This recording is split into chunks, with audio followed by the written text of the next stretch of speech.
Hola, ¿qué tal? Sean todos bienvenidos a una nueva clase. El día de hoy vamos a hablar acerca del tema de la artritis reumatoide.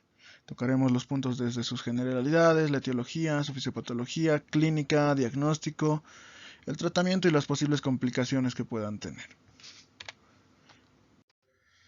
Muy bien, el título prácticamente siempre nos desglosa la definición: artritis reumatoide. Artritis, itis, inflamación, de las articulaciones. Reumatoide, ¿qué quiere decir? Enfermedad autoinmune. Muy bien, entonces la definición ya está dada simplemente por su nombre.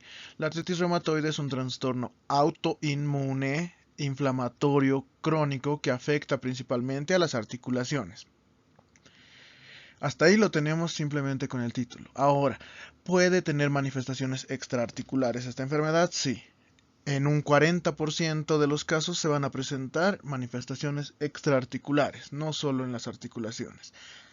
Dentro de las generalidades, esta es una enfermedad muy prevalente en el mundo, tiene una prevalencia del 1 al 2%, dependiendo las regiones. Eh, Tenemos una relación de las mujer a hombre, que las pacientes mujeres tienen mayor prevalencia, muy bien. Entonces la relación mujer a hombre va a ser de 3 a 1, como podemos ver acá. Y esta enfermedad solo se va a dar en personas adultas, muy bien, mayores de 15 años. No encontramos o no existe artritis en pacientes pediátricos. La etiología. Tiene una etiología idiopática. ¿Qué quiere decir siempre que escuchen la palabra idiopática? Que no tenemos la causa exacta aún. Es de etiología idiopática, no hay la causa exacta y es una enfermedad inflamatoria autoinmune, como les dije. Pero sí se conocen los factores de riesgo que pueden precipitar esta. Obviamente, lo principal es tener antecedentes familiares. Familiares de primer grado que estén o hayan cursado con esta enfermedad. Hay una predisposición genética en dos genes, el gen HLA-DR4 y el gen HLA-DR1. El HLA-DR4 es el más preguntado, por si acaso. Existen también factores de riesgo hormonales. En el caso de las mujeres, como les indiqué, tienen más prevalencia que los varones en la etapa también premenopáusica, por los desbalances hormonales que tienen las mujeres. Y en el último caso, un factor de riesgo recientemente conocido es el tabaquismo como factor ambiental. Dentro de la fisiopatología, quiero que recuerden esta palabra. Va a existir una citrulinación o citrulinización, como quieran decirlo, de proteínas sinoviales. Estos péptidos normalmente siempre están en la sinovia, siempre están en nuestro torrente sanguíneo, los cuales son la arginina y la citrulina. Como les dije, en la fisiopatología va a existir una citrulinización o citrulinación. Esta arginina va a pasar a convertirse a citrulina, se va a citrulinar. ¿Ok? La arginina se citrulina y tenemos por ende mayor cantidad de citrulina. Como es una enfermedad autoinmune, y les dije es de etiología idiopática, aún no se sabe exactamente la causa por qué, pero estas proteínas citrulinadas, que ya son más cantidad que, como les he dicho, la arginina se citruliniza. Estas proteínas citrulinadas son reconocidas como antígenos y van a ser presentadas a los linfocitos TCD4 y a los linfocitos TCD8. Los linfocitos TCD4, ¿qué es lo que hacen o qué es lo que sucede? Van a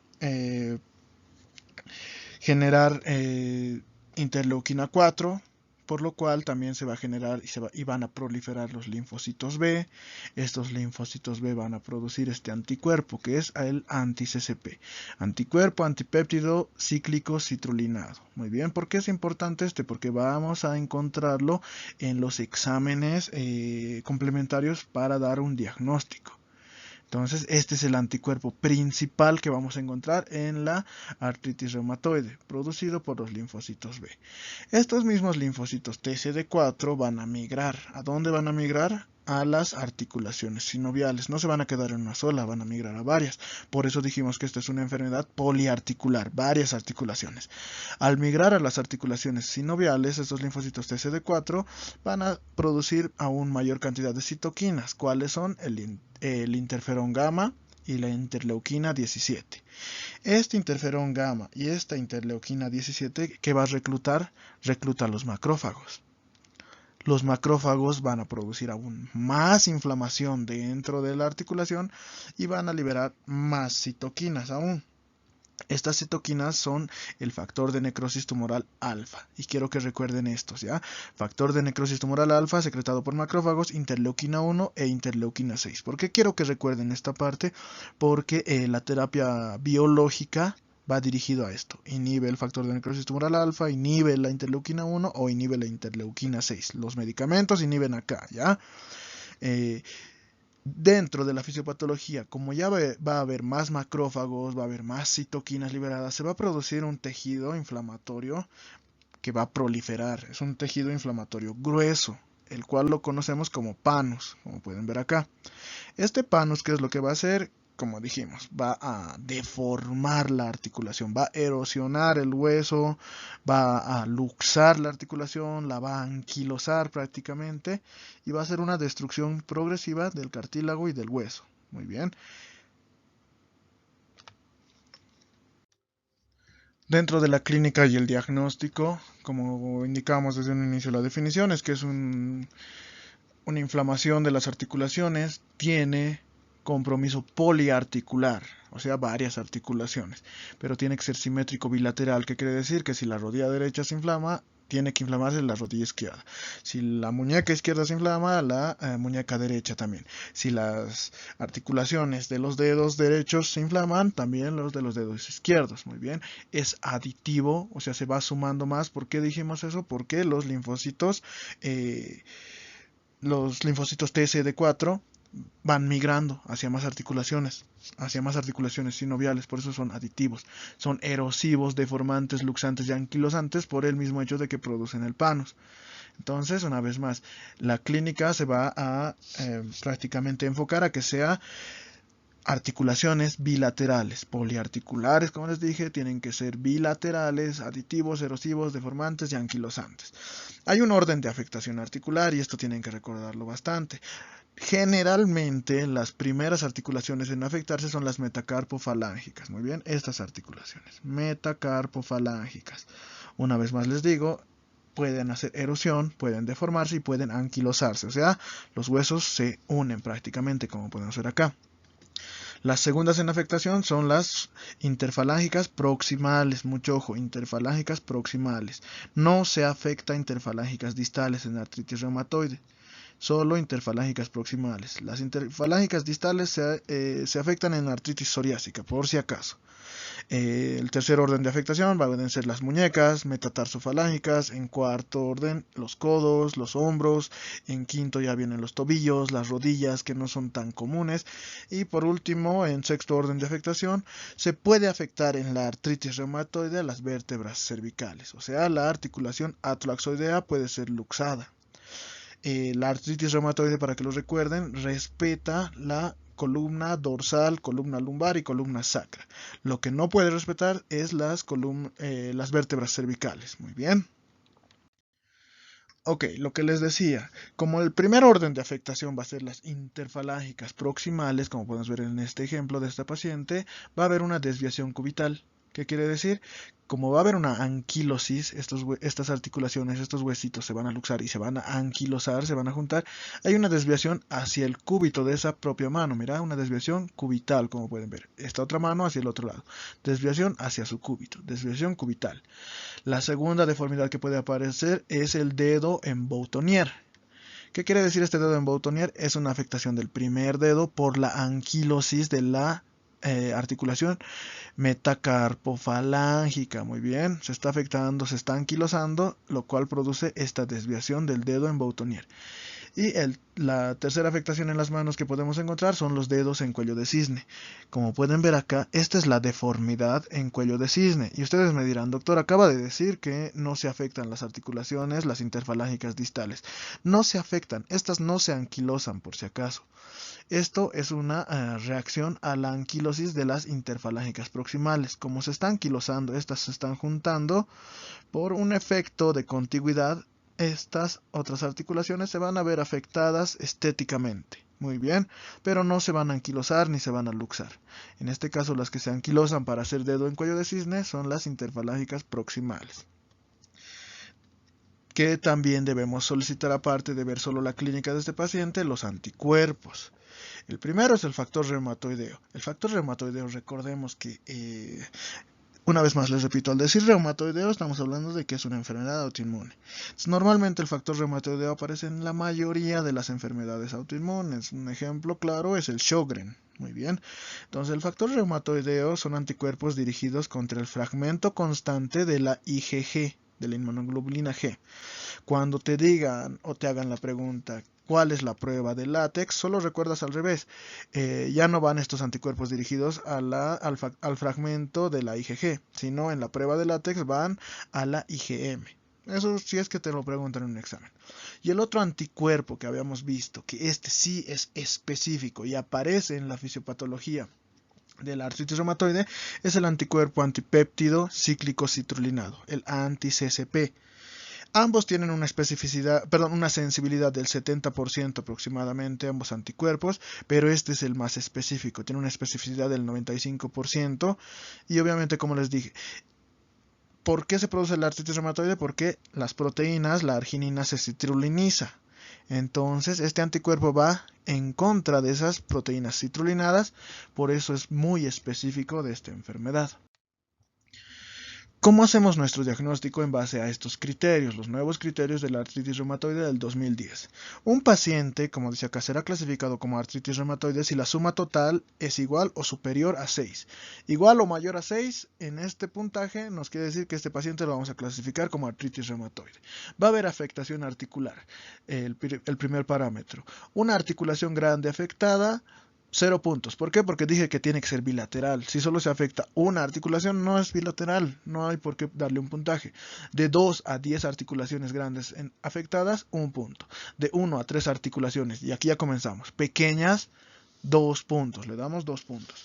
Si hay una afectación de 4 a 10 articulaciones pequeñas, le damos 3 puntos. Y si hay más de 10 articulaciones pequeñas, obviamente acá vamos a contar las articulaciones de la mano, más de 10 articulaciones pequeñas, 5 puntos. Solicitamos la serología, como les dije, el factor reumatoideo o el anti-CCP. Si nos da un valor negativo o menos de 20, le ponemos 0. Recuerden que el valor normal es de 15 a 20 en ambos casos, factor reumatoideo o anti-CCP. Si nos da un valor positivo bajo, o sea, menos de 3 veces su valor normal, menos de 60, le damos 1 punto. Si nos da un positivo alto, más de 60 o más de 3 veces su valor normal, le damos 2 puntos. Solicitamos en estos pacientes también reactantes de fase aguda, que pueden ser el BCG o la PCR. Si ambos están normales, le damos 0 puntos. Si cualquiera de los dos está elevado, por mínima que sea la elevación, le damos 1 punto. Y debemos ver también la cronicidad del cuadro. En los cuadros reumáticos, la cronicidad se identifica a las 6 semanas. Si es menos de 6 semanas, 0 puntos. Si es más de 6 semanas, 1 punto. Hacemos la sumatoria de nuestra tablita y, como les dije, igual o superior a 6, igual o mayor a 6, artritis reumatoide. Menos de 6, buscar otro tipo de enfermedades. Muy bien. Descartar otras patologías. Como les dije, ya advertimos, ya sabemos cómo identificar o diagnosticar un paciente con manifestaciones articulares, cuando le duelen las articulaciones. Pero, ¿qué hacemos con los pacientes que tienen manifestaciones extraarticulares? Veamos qué tipo de manifestaciones vamos a encontrar. Uno, y la más frecuente, es el nódulo reumatoideo. Estos son bultos firmes, como dice acá, aparecen debajo de la piel hasta en el 20% de pacientes con artritis reumatoide. Estos nódulos son tejido necrótico que está compuesto prácticamente de los macrófagos, de las citoquinas que estaban ahí, de los linfocitos, las células plasmáticas. Todo ese tejido inflamatorio son estos nódulos reumatoideos, pero aparecen en estas ubicaciones, como pueden ver en el brazo. Son de mal pronóstico. Si ves un paciente con estas lesiones o estos nódulos reumatoideos, tienes que iniciar su terapia biológica rápido. ¿Por qué? Porque es de mal pronóstico. Eso lo vamos a ver en el tratamiento. La segunda manifestación extraarticular en orden de aparición es el síndrome de Sjögren. Es una enfermedad autoinmune, el síndrome de Sjögren, o se le llama síndrome de paciente seco, que produce destrucción de glándulas exocrinas, como las glándulas lacrimales, las glándulas salivales y las glándulas sudoríparas. Por eso es un paciente seco, síndrome de paciente seco. Un 50% de estos Sjögren son secundarios a artritis reumatoide. Entonces, Estas manifestaciones extraarticulares son bastante frecuentes, como les dije, un 40% de frecuencia. Dentro del ojo podemos encontrar pacientes con queratoconjuntivitis seca, como podemos ver en la imagen, epiescleritis, donde hay una afectación, una inflamación de la epiesclera, o la escleritis, que ya es prácticamente la inflamación de la esclera, pero esto ya es más avanzado y trae más problemas. Más común, la epiescleritis. Más adverso, la escleritis. Epiescleritis más común, escleritis con mayor cantidad de inflamación y efectos nocivos para el ojo. Muy bien. Dentro de los pulmones también podemos encontrar manifestaciones extraarticulares como ser la pleuritis, enfermedad pulmonar intersticial difusa, derrames pleurales y el síndrome de Kaplan. ¿Qué es el síndrome de Kaplan? Es una neumoconiosis más una artritis reumatoide más nódulos pulmonares. Suelen preguntar esto. Dentro de la sangre o lo hematológico vamos a encontrar el síndrome de Felty, que es la esplenomegalia, la neutropenia y la artritis reumatoide sumadas, ¿ya? También puede hacer este paciente anemia por enfermedad crónica. Dentro del riñón suele existir la manifestación extraarticular de hacer una amiloidosis secundaria o una glomerulopatía membranosa primaria. Dentro del tratamiento debemos recordar que la artritis reumatoide es una enfermedad, como dijimos, poliarticular, inflamatoria, crónica, que a la larga produce primero inflamación, luego produce erosión de las articulaciones y los huesos, produce luxación y produce deformidad. Para que no lleguemos a la luxación y a la deformidad, lo primero que debemos hacer con estos pacientes es terapia, fisioterapia, terapia física. Muy bien. Segundo, paralelo a la terapia física, que va a ayudar bastante a estos pacientes, tenemos que darle antiinflamación en periodos cortos, como dice acá, menos a 3 meses. ¿Con qué antiinflamatorios? Con AINES o con corticoides. Dentro de los AINES podemos utilizar cualquiera, que pueden ser desde diclofenaco, ibuprofeno, aspirina. ¿Por qué? Porque reducen la inflamación. Pero hay dos medicamentos que han sido probados que tienen un mejor efecto en esta enfermedad, el naproxeno y la indometacina. ¿Por qué estos? Porque su mecanismo de acción inhibe la quimiotaxis.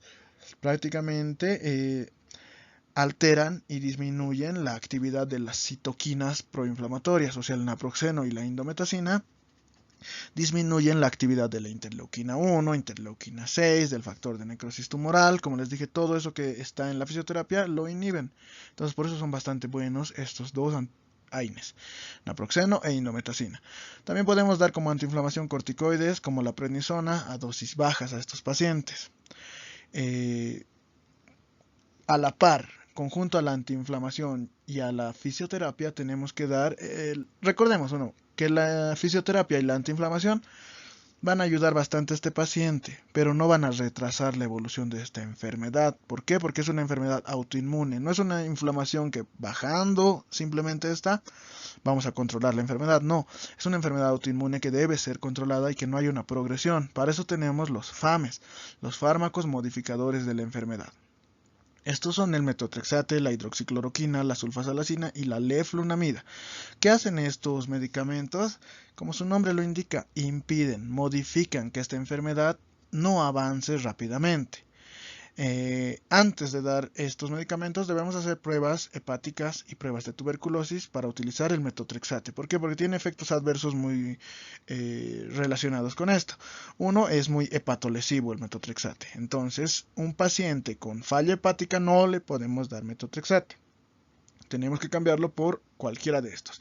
Hidroxicloroquina normalmente es cuando cambiamos en los adultos mayores que tienen la función hepática alterada. El metotrexate también puede producir fibrosis pulmonar, por eso no hay que dar a pacientes que hayan tenido o que tengan tuberculosis.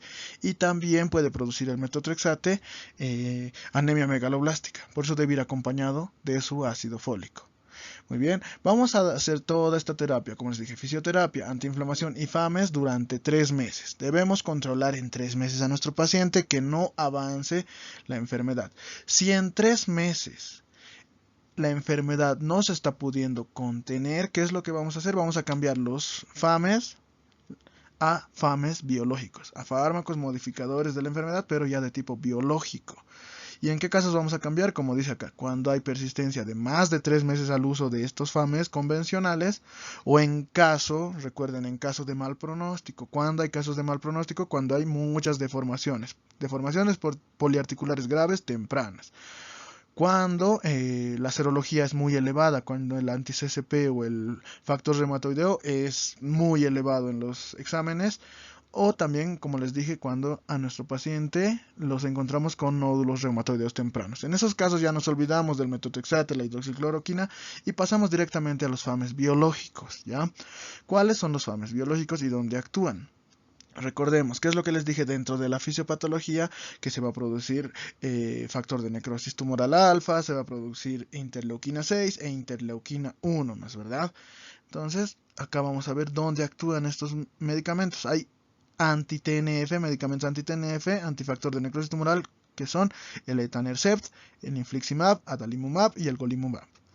Los que bloquean el receptor de la interleuquina 6, es el tocilizumab. El que bloquea el receptor de la interleuquina 1 en anakinra.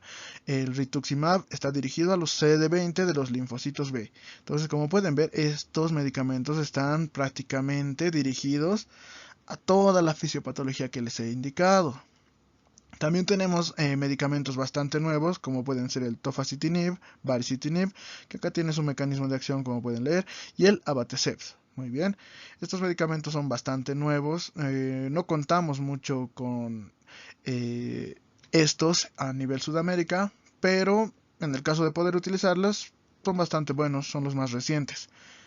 Estos son los más preguntados para motivos de examen.